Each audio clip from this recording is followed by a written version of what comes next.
Halo cuy, Sobat Bumi 616, gimana kabarnya? Semoga kalian semua baik-baik saja dimanapun kalian berada. Oke, kembali lagi bersama gue di channel kesayangan kalian, apalagi kalau bukan di IO TV, channel bukan sembarang channel, dimana gue akan membahas semua kerandoman yang ada di dunia ini cuy. Oke, balik lagi bersama gue nih. Kali ini gue mau ngebahas topik yang lagi hangat banget cuy, yang baru banget terjadi di bulan Desember tahun 2024. Apalagi kalau bukan tentang Korea Selatan. Apa itu?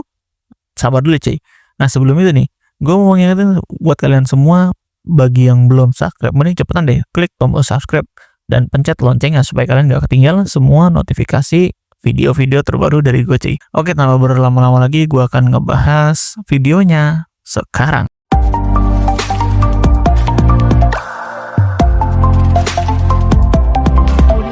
Korea Selatan saat ini lagi panas banget jadi perbincangan seluruh dunia cuy. Kenapa? Karena Korea Selatan lagi darurat militer cuy. Yep, ini serius guys.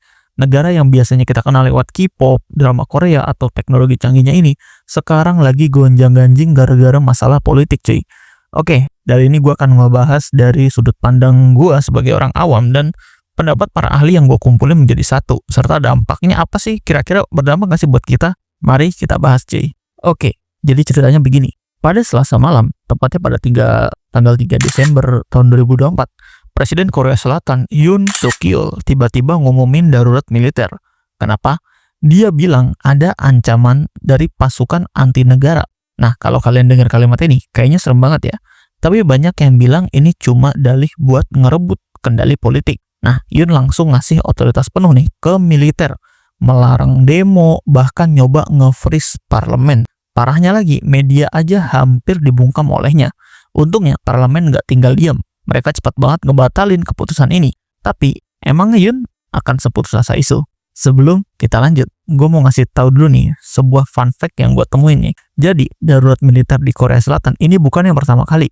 Jadi darurat militer Korea Selatan pertama kali itu dideklarasikan di Korea Selatan pada era diktator Park Chung-hee tahun 1979. Nah, karena yang melakukan darurat itu adalah orang yang dianggap diktator, jadi banyak orang Korsel yang khawatir nih akan hal ini sampai mereka mungkin berpikir, apakah Korea Selatan akan balik lagi ke masa kegelapan itu? Apa Korea Selatan tidak ada harapan lagi? Ya gitulah kira-kira mungkin pemikiran warga sana cuy. Oke, kita lanjut lagi. Kalau boleh jujur ya, kejadian ini jelas banget masalah internal politik di negeri Ginseng Kana cuy. Karena dari penelusuran yang gue dapatkan di internet, itu menemukan kalau Presiden Yoon itu udah lama bersitegang sama oposisi.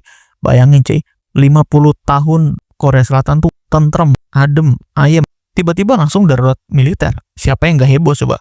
Nah, puncaknya ini adalah partainya kalah telak di pemilu legislatif terakhir di Korea Selatan. Nah, karena partainya kalah telak, dia jadi nggak bisa ngelolosin undang-undang yang dia mau. Ditambah skandal korupsi yang sedikit-sedikit terungkap juga nambah runyam situasi.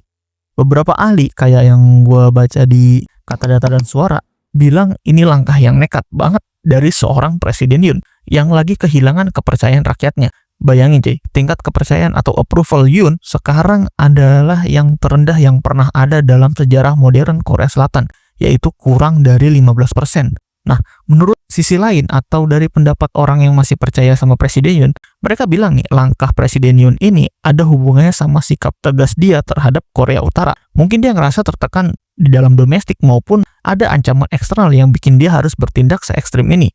Tapi, apakah ini bijak? Sungguh tricky banget ya. Nah, by the way, gue mau tanya nih ke kalian, gimana menurut kalian tentang tindakan Presiden Yoon ini? Apakah dia benar-benar ngejaga negaranya atau cuma berusaha mempertahankan kekuasaan yang udah dia miliki selama ini? Gue juga penasaran. Kalau kalian jadi rakyat Korea Selatan, apa yang bakal kalian lakuin? Protes di jalan? Diem aja? Atau ada ide lain? Coba tulis opini kalian di kolom komentar cuy. Meskipun krisis ini udah mereda, dampaknya masih terasa banget loh, terutama buat rakyat Korea Selatan. Kini mereka harus terus-menerus berunjuk rasa meminta Presiden Yoon untuk turun. Bahkan nih, di beberapa surat kabar yang gue baca, rakyat Korea Selatan meminta Presiden Yoon untuk dieksekusi karena kejadian darurat militer ini cuy. Ditambah Korea Selatan kan salah satu pusat teknologi dan budaya dunia ya. Isu kayak gini bisa bikin investor luar negeri ragu untuk masuk atau investor lokal juga ragu untuk investasi ke dalam negeri maupun ke luar negeri. Karena kenapa? Karena tingkat kepercayaan negara mereka sedang tidak baik-baik saja. Bahkan hubungan internasional mereka bisa saja ikut tegang juga cuy. Nah kalau boleh gua kasih sedikit mungkin opini lah ya. Ini wake up call lah buat kita semua. Demokrasi itu nggak sempurna dan rentan cuy. Bahkan itu juga berlaku di negara maju kayak Korea Selatan. Jadi meskipun sedikit, kita harus pedulilah sama politik dalam negeri kita cuy. Jadi jangan sampai nggak peduli sama sekali.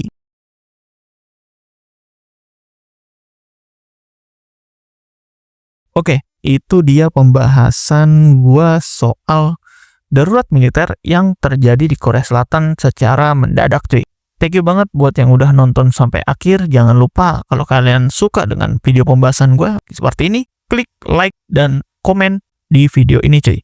Dan jangan lupa share juga ke teman-teman kalian biar makin banyak yang tahu kejadian di Korea Selatan ini cuy. Oke, sampai bertemu lagi di video gue berikutnya. Stay safe. Bye.